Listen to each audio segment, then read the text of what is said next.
하얼빈 이효석.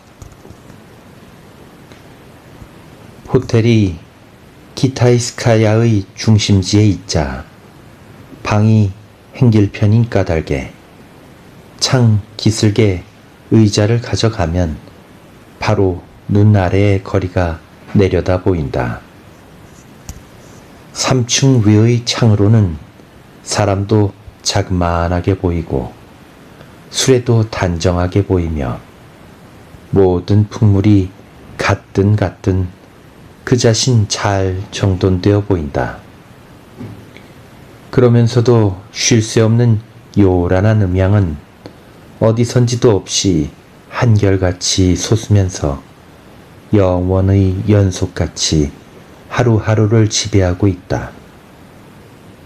이른 새벽, 침대 속으로 들려오는 우유를 나르는 바퀴 소리에서 시작되는 음향이 점점 우렁차게 커지면서 밤중 삼경을 넘어 다시 이른 새벽으로 이어질 때까지 파도 소리같이 연속되는 것이다. 인간 생활에는 반드시 음향이 필요한 모양이다. 나는 이 3층의 전망을 즐겨해서 방에 머무르고 있는 대부분의 시간을 창가 의자에서 지내기로 했다. 아침, 비스듬히 해가 드는 거리에 사람들의 왕래가 차츰차츰 늘어가려 할 때와 저녁 후 등불 켜진 거리에 막 밤이 시작되려 할 때가 가장 아름다운 때이다. 조각도를 깔아놓은 두툴두툴한 길바닥을 지나는 마차와 자동차와 발소리에 뚜벅뚜벅 거칠은 속에 신선한 기운이 넘쳐 들리고 여자들의 화장한 용모가 선명하게 눈을 끄는 것도 이 때이다. 그러나 반드시 또렷한 주의와 목적이 없이 다만 하염없이 그 어지럽게 움직이는 그림을 바라보는 것이다. 바라보는 동안에 번번이 슬퍼져감을 느낀다. 이유를 똑똑히 가리킬 수 없는 근심이 눈시울에 서리워진다. 인간 생활은 또 공연히 근심스러운 것인지도 모른다. 사실 나는 그 근심의 곡절을 따져낼 수 없는 것이 그 짧은 여행이 원래 걱정에서 시작된 것이 아니어서 고향에 불행을 두고 떠난 것도 아니요 눈앞에 불행이 놓인 것도 아닌 까닭이다. 마음에 드는 거리를 실컷 보고 입에 맞는 음식을 실컷 먹으면서 흡족할 때까지 소풍을 하면 그만인 것이요 또 그 요량으로 떠났던 여행인 것이나 마음은 반드시 무시로 즐겁지만은 않다. 호텔 아래편 식당에는 늙은 보이의 은근한 시중과 함께 기름진 버터며 로소와 수프며 풍준한 진미가 준비되어 있는 것이나 그 깨끗한 식탁을 대하면서도 어딘지 없이 마음 한구석이 답답한 것은 웬일일까? 며칠 만에는 식당으로 내려가기조차 귀찮아서 방보이에게 분부해 늦은 아침 식사는 대개 방에서 빵과 커피로 대신하게 되었다. 초인종으로 보이를 불러 그릇을 치우고는 다시 창에 가서 의자에 앉곤 한다. 행길에는 사람이 훨씬 늘었다. 그 한 사람 한 사람의 가는 길과 목적을 뉘 알 수 있으랴. 나는 키타이스카야 거리를 사랑한다. 사랑함으로 마음에 근심이 솟는 것일까? 왜 이리도 변해가는구? 이 거리는 해마다 변해간다는 것이 안타까운 일이 아닐 수 없다는 듯 시선은 초점을 잃고 아득해 간다. 지금 눈 아래의 거리는 사실 벌써 작년 여행해 본 그 거리는 아니다. 각각으로 변하는 인상이 속일 수 없는 자취를 거리에 적어간다. 오고 가는 사람들의 얼굴도 변했거니와 모든 풍물이 적지 않이 달라졌다. 낡고 그윽한 것이 점점 허덕거리며 물러서는 뒷자리에 새것이 불악스럽게 밀려드는 꼴이 손에 잡을 듯이 알려진다. 이 위대한 교대의 인상으로 말미암아 하얼빈의 애수는 겹겹으로 서리워가는 것이다. 나는 이 변화를 보러 해마다 오는 것일까? 이 변화를 보러 혼자 속으로 생각하자는 것이 그만 남에게 들려주는 결과가 되었다. 우연히 등 뒤에 나타난 사람이 있었던 까닭이다. 노크를 듣고 보이인 줄만 알고 콧소리를 질렀더니 살며시 들어와 선 것이 뜻밖에도 유울하다. 돌아다 보고 나는 놀랐다. 왜 놀라세요? 너무도 의외여서. 오겠다고 약속하지 않았어요? 약속 받은 것은 나도 기억하지만 아무리 약속을 했기로서니. 말을 어기는 사람인 줄 아세요? 밤까지 별로 일도 없고 해서 일찌감치 나서 봤지요. 하얼빈의 변화라는 것을 생각하고 있는 중인데 하며 다시 창을 향하니 유라도 의자를 끌어다가 탁자 맞은편에 앉는다. 어쩌는 수 없는 일이죠. 될 대로 되는 수밖엔요. 철 없는 무관심일까? 대담한 채관일까? 표정 없는 순간의 그의 눈이 아름답다. 슬픈 얼굴보다도 평온한 그 얼굴이 얼마나 더 효과적이었을까? 보세요. 저 잡동사니의 어수선한 꼴을. 기타이스카야는 이제는 벌써 식민지예요. 모든 것이 꿈결같이 지내가 버렸어요. 유라는 판타지아에서도 으뜸가는 용모였다. 불끈 뜨는 커다란 눈이 간담을 서늘하게 하면서도 어디인지 어린 태가 드러나 보인다. 몸도 작고 팔다리도 소녀같이 애잔하다. 폴란드 태생인 어머니의 피를 받아서 그런지 나도 여기서는 외국 사람 같은 생각이 난답니다. 새빨간 드레스를 입고 볼에 새까만 점을 붙이고 의자에 앉은 그의 모양은 밤 홀의 분위기와 꼭 어울리건만 그로써 보면 그 자신도 또한 그 홀에서는 한 사람의 이국인이란 말일까. 그렇다고 듣고 보면 그는 가령 무대 위에서의 노래나 무용이나 짤막한 연기를 고집스럽게 열심히 바라보는 버릇이 있다. 그럴 때의 그의 자태는 속일 수 없는 한 사람의 이국인의 그것이다.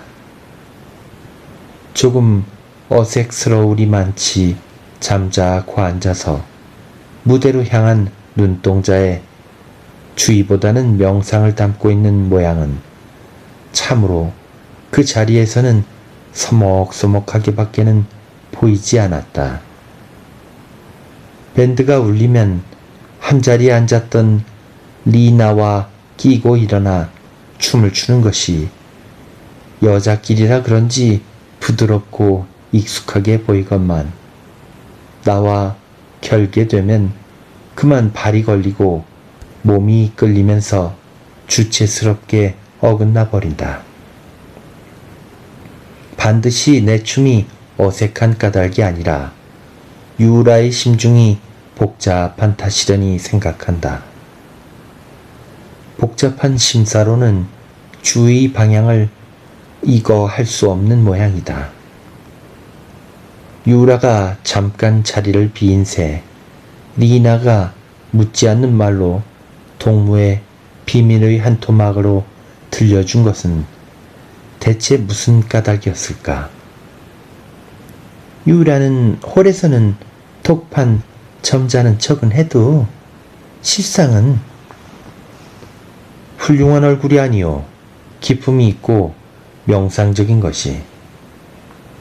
실장은 작년까지 나이사에 있었다나요?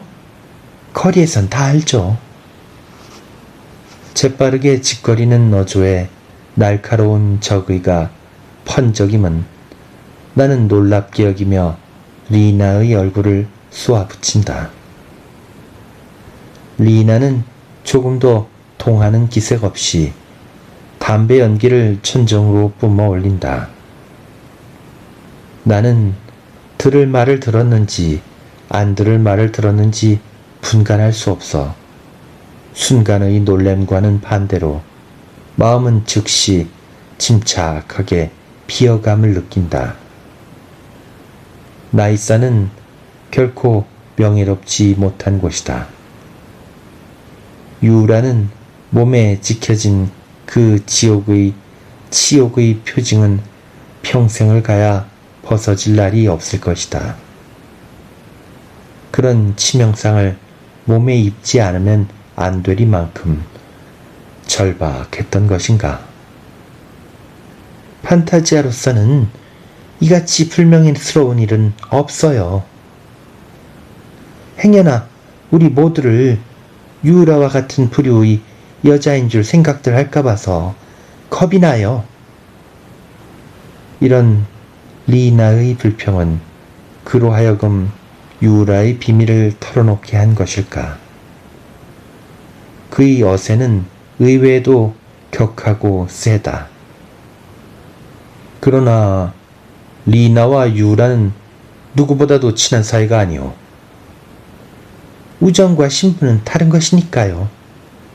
신분만은 서로 확적해 해두는 것이 옳지 않겠어요? 카바레는 즐거운 곳만도 아니다. 사람의 가슴 속에는 심리의 갈등과 감정의 거래가 거미줄같이 잘게 드리워 그것을 목도하고 경험함은 답답하고 피곤한 일이다. 더욱이 유라들의 일건에 관해서는 나는 결코 행복된 입장에서 있다고는 생각할 수 없는 것이다.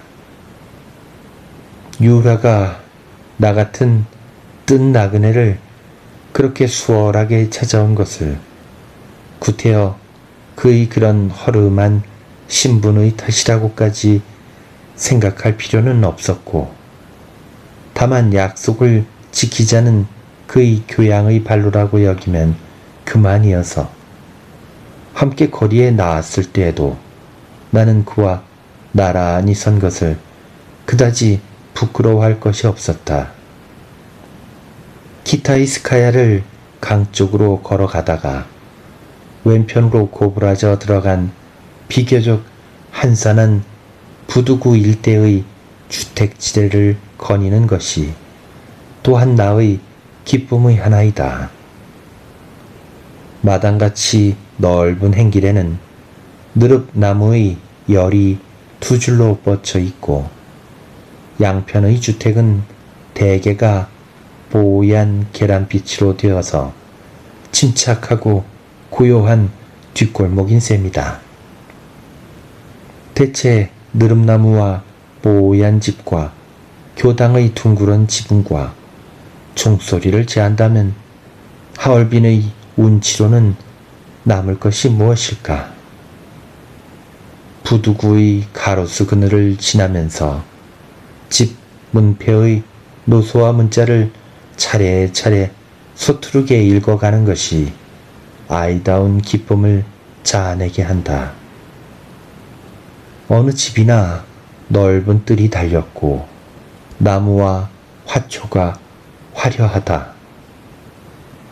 옥수수와 강낭콩을 심은 뜰도 있어서 어느 고장에서나 전원의 풍경으로는 이에 미치는 것이 없는 모양이다. 플란서 영사관이에요. 숲을 속에 커다란 2층 집이 들여다 보이는 문간에 이르렀을 때 유라는 나의 주의를 일깨웠다. 규모가 클 뿐이지 집 모양이 사택과 다를 것 없는 것이 흥미를 끈다.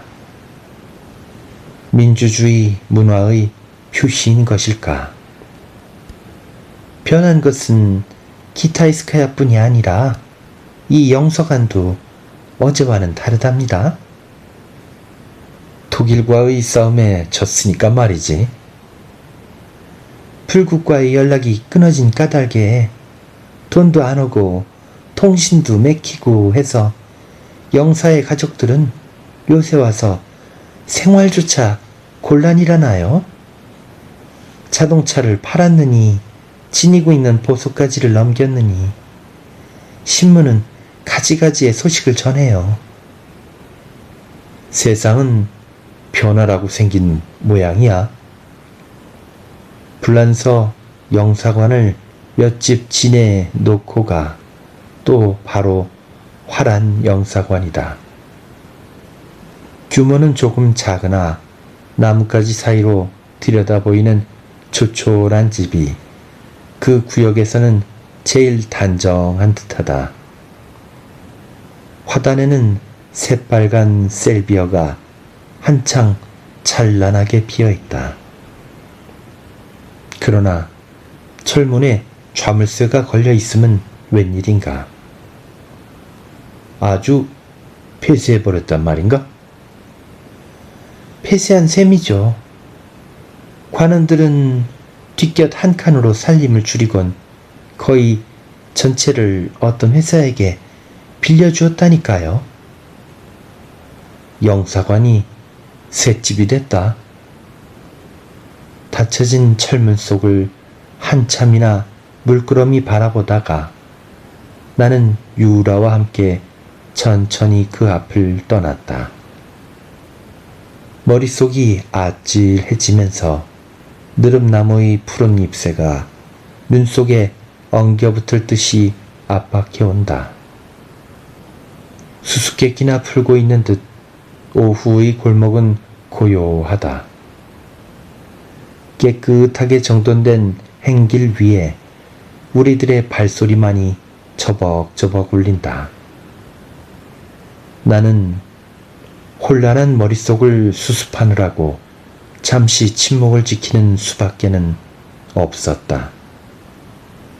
순간의 착각에서 깨어난 듯이 나는 내 육신이 제대로 멀쩡한 것을 새삼스럽게 신기하게 느낀다. 행길도 수풀도 집들도 제대로 늘어서 있다. 있던 모양대로 그대로 있는 것이다. 유라도 혹 그런지 난 가끔가다 현재라는 것에 대해 커다란 놀람과 의욕이 솟군 하는데 현재가 왜 이런가 하고 말이죠. 유라도 내 마음속에 떠오르고 있는 생각의 정체를 옳게 살핀 모양이었다. 가령 이 행길은 왜 반드시 이렇게 났을까? 짐들은 왜 하필이면 이런 모양일까? 이 거리는 왜 꼭 지금 같은 규모로 세워졌을까 하는 생각. 기타야 스키야는 왜 지금같이 변하고 불란서 영사관은 왜 저 모양이 되고 했나 말이죠. 더 가까이, 손가락은 왜 하필 5가락일꼬? 4가락이면 어떻고 6가락인들 어떻단 말인가. 얼굴에만 2눈이 박히지 말고 뒤통수에 하나 더 있었던들 어떻단 말이고. 배꼽이 옆구리에 붙으면 왜 못 쓸까? 내 머리는 왜 검고 유라의 눈은 왜 푸른지. 나는 얼마든지 내 의혹의 예를 들 수 있다.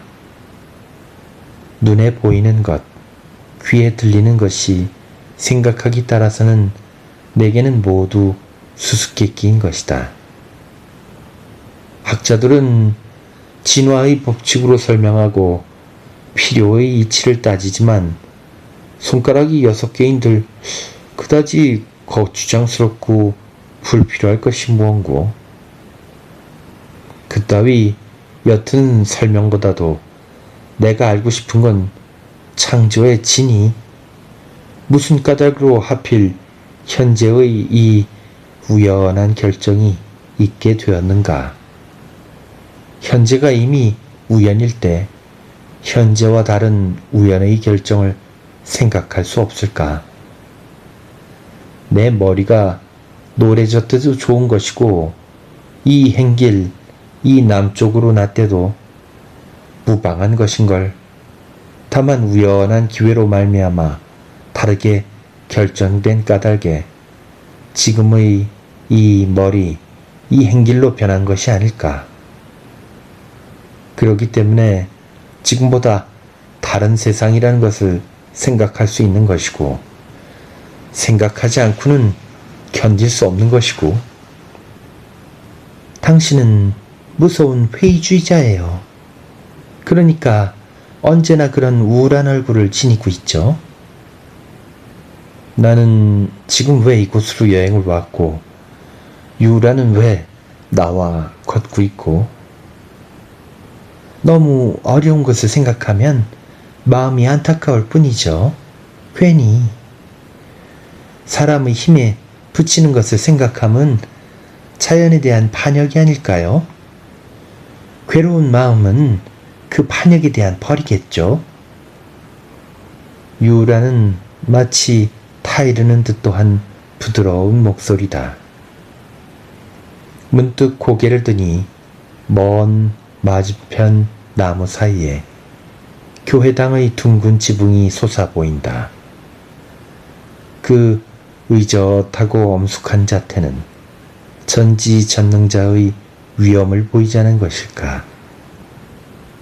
지붕 위의 높이 솟은 십자가는 회의주의자인 나를 꾸짖고 있는 것일까? 송화 강가로 나가 긴 둑을 걸어 요투 구락부에 이르러 덱 팔라에 앉으니 넓은 강이 바로 눈아래에 무연하게 열린다. 팔라에는 식사하는 손님들이 거의 꼭 차 있고 홀 안 부대에서는 벌써 오후 6시가 되었는지 밴드의 음악이 흘러나온다. 나는 그 음악을 하얼빈의 큰 사치의 하나라고 아까워한다. 식사하는 사람들이 그 음악을 대단히 여기는 것 같지도 않고, 첫째, 그것을 이해하고 즐기는 사람이 몇 사람이나 될까? 차이콥스키의 실내악은 개발의 편자같이 어리석은 군중의 귀를 무의미하게 스치면서 아깝게도 흐른다. 하얼빈은 이런 사치를 도처에서 물같이 흘리고 있다. 보이에게 음식을 분부하고 음악에 귀를 기울이고 있을 때 유라는 내가 지니고 온 쌍안경으로 강 위와 건너편 태양도의 구석구석을 샅샅이 점탐하고 있다. 이곳 저곳에다 정신없이 초점을 맞추면서 연방 미소를 띈다. 굉장한 것을 발견했다고 히히덕거리며 한 손을 손가락질하고 쌍안경을 내게 주는 것이나 그의 눈과 내 눈은 시력이 다른 까닭에 나는 내 눈에 맞도록 초점을 다시 조절하지 않으면 안 된다. 눈에 대고 함부로 나사를 돌리노라면 두 개의 렌즈 속에 혹은 태양도의 붉은 지붕이 들어오고 베란다에 나 앉은 가족들이 들어오고 물에서 헤엄치는 남녀의 자태도 어리워온다. 강 위를 닿는 유람선 2층에는 사람들이 빽빽히 붙어 섰고 기슬게 된 조그만 어선 속에는 평화로운 부부의 자태가 보인다. 남편이 낚시질을 하는 한편에서 수영복을 입은 아내는 책을 읽고 있다. 책의 작은 활자가 바로 내 손에 쥐어있는 듯이도 똑똑히 비추어온다. 아내가 문득 고개를 돌린 것은 남편이 고기를 낚았다고 소리를 친 까닭이다. 뱃전에 흰 고기가 푸득푸득 뛰면 부부는 미소와 흥분으로 고요하던 뱃속에 한동안 생기가 넘친다. 이 단란의 풍경은 아무리 오래 보아도 싫지 않다.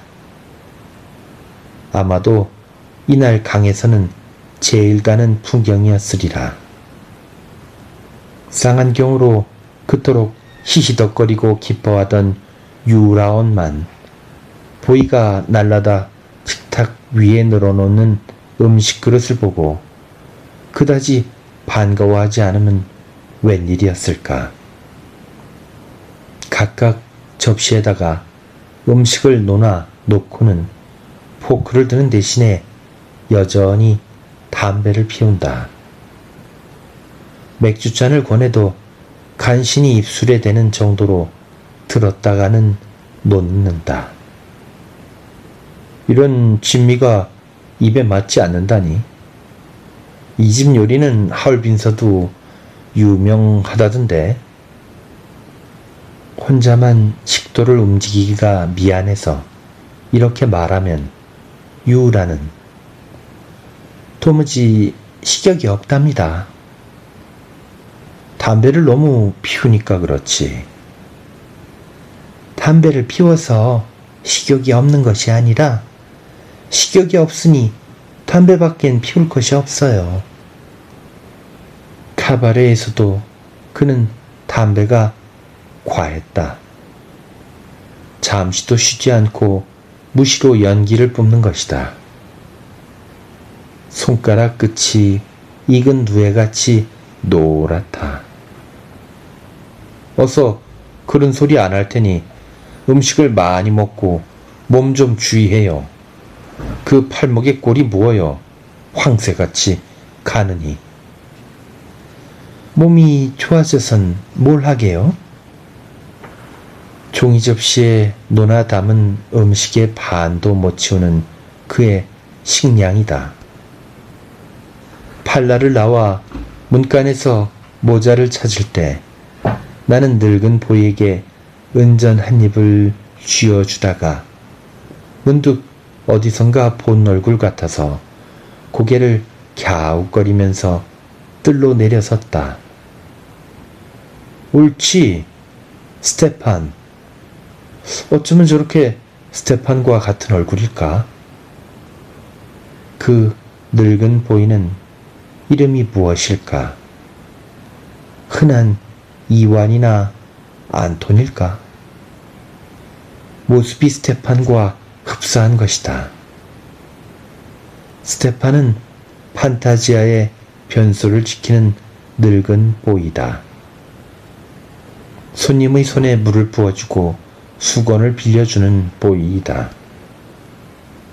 하얼빈에는 왜 이다지도 도처에 늙은 보이가 많으며 그들의 얼굴이 또한 비슷비슷한 것인가. 불구스름한 바탕에 주름이 거미줄같이 잡히고 머리카락이 흰 것이 모두가 스테판 같고 이완 같고 안톤과 흡사하지 않은가 하는 생각을 하면서 나는 스테판의 얼굴을 떠올려 보았다. 취한 손님이 비틀비틀 변소에서 나와 수도 앞에 서면 스테판은 빙글빙글 웃으면서 가까이 와 컵에 준비해 두었던 물을 손에 끼얹어주고 손에 들었던 수건을 내민다. 손님이 손을 훔치고 날 때는 다시 빙글빙글 웃으며 얼굴을 똑바로 본다. 그 웃음에는 뜻이 있다. 돈푼을 던져 달라는 것이다. 그렇게 알고 보면 그 웃음을 띠인 얼굴이 원숭이같이 교활하고 불쾌하게 여겨지는 것이나, 그러나 그렇게 해서 모은 돈이 하룻밤의 그에 필요한 수입이 됨을 생각할 때 미워할 수만도 없는 것이다. 하얼빈의 수많은 보이들 중에서도 스테판같이 천하고 가엾은 사람은 없을 법하다. 내게 그토록 강렬한 인상을 주게 된 것도 그 까닭일지 모른다. 뜰에는 초록이 신선하고 화단이 깨끗해서 제물로 휴게소를 이루었다.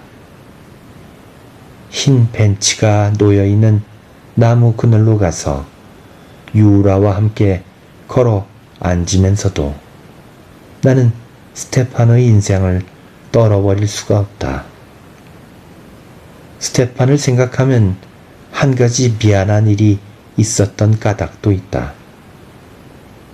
난 스테판에게 조그만 죄를 진 게도 같구려. 내 말에 유라는 내 얼굴을 듬직이 바라보면서 그날 밤에 칩을 좀 더 못 주었던 건 말이죠. 그 말씀을 벌써 몇 번 되풀이하시는 셈이에요.